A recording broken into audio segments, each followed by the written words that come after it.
How disappointing. I must bid you good night. But the king said that he couldn't wait to see you with a duchess by your side. With all due respect, I'd rather marry my horse than any of you. A bit dark and a bit late for a lady without a chaperone, isn't it? The party is inside. We've all heard the stories of the cursed daughter of Baron Desmond Barrett. I don't believe I know who you are. Collins. Edgar. The Duke? Are you here to marry my sister? The women inside are all like matching dolls. Too similar, too perfect. If I were to ask you to marry me, what would you say? You'd be setting yourself up for a loveless marriage. I am dying within these walls. Day by day, piece by piece. I am neglected and unloved by my own father. I do not care for your looks, Duke Edgar, nor your money. Frankly, I see you as an escape. Cursed! Duke Collins, to what do I owe the honor of this visit? I intend to marry your daughter. What spectacular news! Kate will make a spectacular bride. You're mistaken. I intend to marry your other daughter, Alessandra. What happened? You said you would protect me. You've spent your life a sheep among foxes. We can be wolves. Let us be wolves. Baron. Edgar snapped his fingers in front of the Baron's face. They had been waiting a good minute or so, watching the Baron just stare at nothing. Duke Edgar, well, I am honored you have taken an interest in Alessandra. As her father, I know what is best for her, and I shall decline your proposal. Again, I suggest you consider my daughter Kate. Alessandra, would you be so kind to step into your room for a moment? Edgar said with a smile, but it was evident it didn't reach his eyes.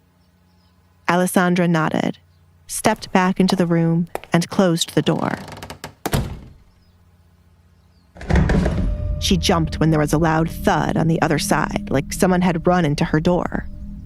She didn't flinch the second time she heard the noise again. Is this the Duke's way of convincing someone? She asked herself. Her poor father must be trembling in fear. Why did she have to miss that sight? Alessandra, Her father called, followed by a knock after. That fast, she muttered, opening the door to hear her father's decision. Alessandra watched Edgar fix the cuffs of his shirt, while her father looked distraught. He was here to ask for her hand in marriage, not cause a funeral. after some time to think, it would be wonderful if you could get married to Edgar. He wishes to speak with you, so I shall leave. Desmond ran off the first chance he got. His back was aching, thanks to Edgar lifting him up to throw him against the door.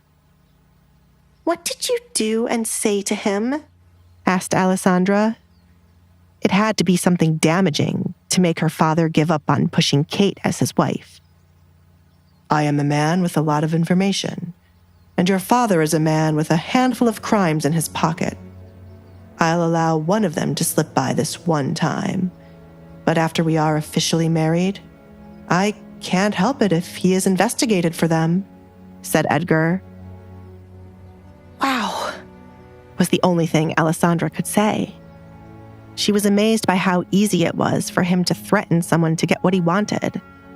Knowledge certainly was power, and whatever the Duke knew scared her father. Do you ever worry that others will kill you for knowing their business? If I am always one step ahead of them, I have nothing to worry about. Do not worry. Your husband will not die anytime soon. Can I come in to talk?